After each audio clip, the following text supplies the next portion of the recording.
আপনি ছিলেন তখন? কেমন আছেন? ভালো আছেন? জি ভালো। ওই যে আপনাদের তো আর কোনো ধরনের সারা শব্দ পাইনি। কেন গেছিল না? আপনার সাথে কথা বলছিল তো মনে হয়। না লাইসেন্স তো কোনো এতদিনও আপনার লাইসেন্সটা করতে পারেন না, এটা কেমন কথা বলেন? বস তো মনে হয় গিয়েছিল। না গেলে কি আর আমরা আসি? আপনার বস গেলে কি আর লাইসেন্সের আমরা জন্য আসি? কোনো আবেদন আসে নাই এবং কিছু আসে নাই। এটা আমরা সুযোগ দিয়ে গেছিলাম যে লাইসেন্স নিতে হবে। আপনার লাইসেন্সটা নিতে স্যার হবে। ওই যে বিএসটি থেকে লোক আসছিল, তো ওনারা বলতেছে যে ওনারা এর আগে একবার ওয়ার্নিং দিয়ে গেছিল ইয়ার জন্য, কি বলে লাইসেন্সের জন্য, আমরা এটা করি নাই।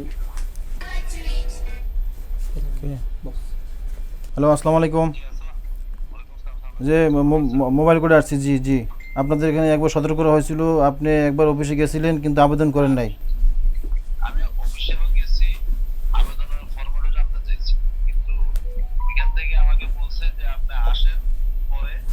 আমি পরে আরেকদিন গেছিলাম, যাইয়া যিনি যে অফিসার আমার এখানে আসছিলেন, আপনি আসছিলেন কিনা আমি জানি না, যে আপনার টেবিলে আপনারা পাইনি। পরে আমি আর যাই নাই, কিন্তু এখন যদি বলেন আমি আজকে আসবো। আজকে এই যে এখানে কোর্ট আসছে, আপনি কোর্টের সিদ্ধান্ত অনুযায়ী যেটা সেটা তো হবে, এরপর আপনি অবশ্যই যাবেন। আপনাকে কি বলে গেছিলাম যে আপনাকে একটা সময় দিয়ে গেছিলাম যে এই সময়ের মধ্যে আবেদন করতে হবে। জি সেই সময় আছে কয়দিন হলো? অনেক দিন হয়ে গেল। এই দেখেন আপনি মেয়ে দিয়েছেন না? জি জি আচ্ছা এইটা হলো ওনার এই 19/10/25। 10-25 আর এখন কোন মাস চলে? এখন 26 সালের 6 মার্চ মাস, 6 মাস। প্রতিষ্ঠানের নাম হচ্ছে tex point mart, green road, farm view super market. আমরা আপনার প্রতিষ্ঠানে এসে দেখলাম যে আপনারা বিএসটির বাধ্যতামূলক পণ্য, colour fastness rating of textile পণ্যের সিএম লাইসেন্স গ্রহণ বা আবেদন ব্যতীত বিক্রয়, বিতরণ ও বাজারজাত করেছেন।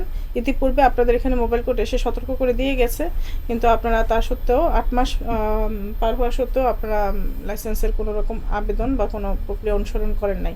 তো সার্বিক বিবেচনায় আমাদের বাংলাদেশ প্রসিকিউটর সাহেব Bangladesh standard and testing institution আইন 2018-এর 31 ধারা অপরাধ আমলে নিয়ে বিচারের জন্য আবেদন করেছে। আমরা আপনাদেরকে সার্বিক বিবেচনায় 30,000 টাকা অর্থদণ্ডে দণ্ডিত করছি, অনাদায়ে 1 মাসের কারাদণ্ড। আপনি যদি আগামী সপ্তাহের মধ্যে আবেদনের প্রক্রিয়া সম্পন্ন না করেন তাহলে আমরা প্রতিষ্ঠানটি বন্ধ করে দিতে বাধ্য হব।